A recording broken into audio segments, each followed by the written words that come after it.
We're here today with Dr. James Lindsay, who's here on a Distinguished American Speakers program. Maybe you could tell us a little bit about your program, what you've done here in Israel. Well, I have had a wonderful time. I arrived on Tuesday and beginning on Wednesday. I gave a series of talks at various venues here in Israel. I've given some talks at Bar Ilan University, went to Jerusalem and gave a talk at the American Center in Jerusalem. I've been to Haifa to give some talks, and earlier today I gave a talk at the American Ambassador's Residence, and it has been a delight to be here in Israel. Anything particular stick out in your mind?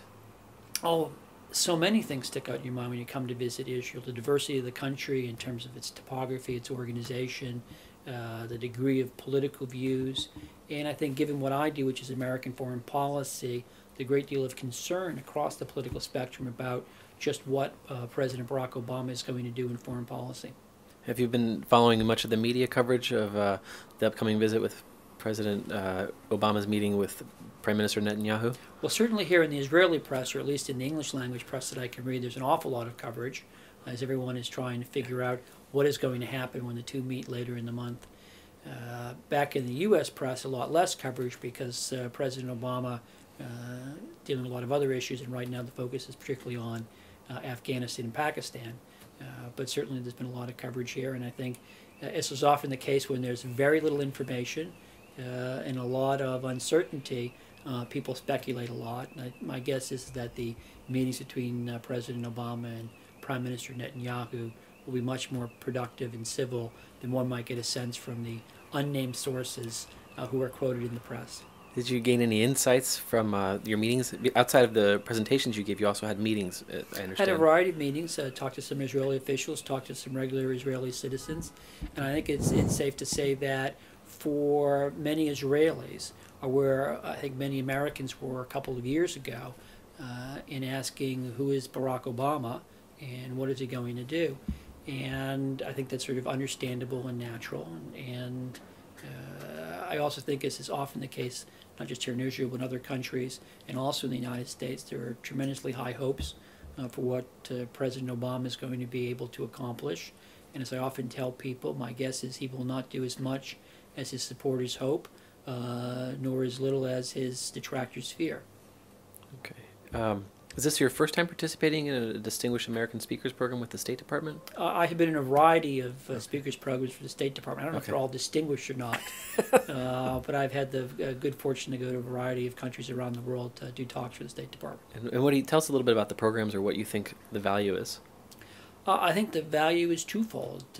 Certainly for me personally, it's remarkably educational and rewarding, not just that you get to meet lots of nice people, both of the embassy staff and people in the countries you're visiting.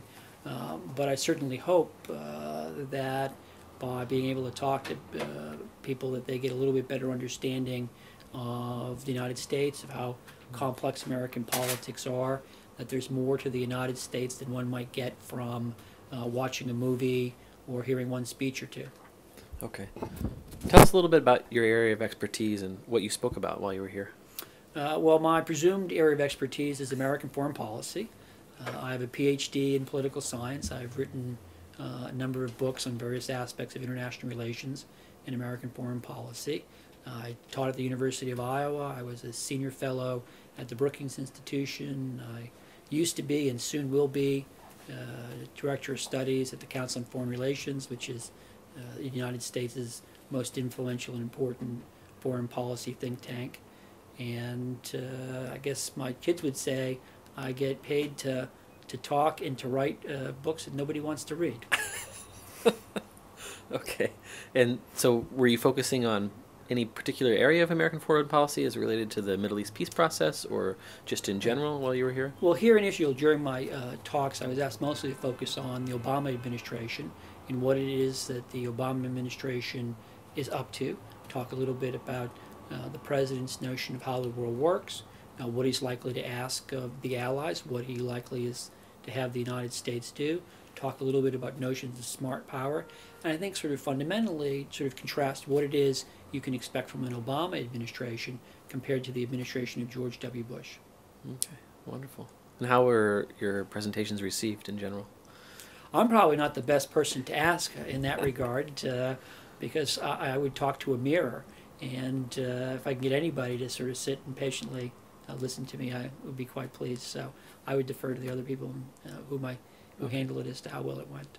Anything you want to add or share about your presentations I would or just visit? want to say thank you to the people of Israel who I got to meet and were kind enough to listen to me talk and to ask me some very good questions, and to thank the people at the State Department for making this possible and having me have a very educational, informative visit. It's been terrific. Thanks for coming. Thank you. Appreciate it.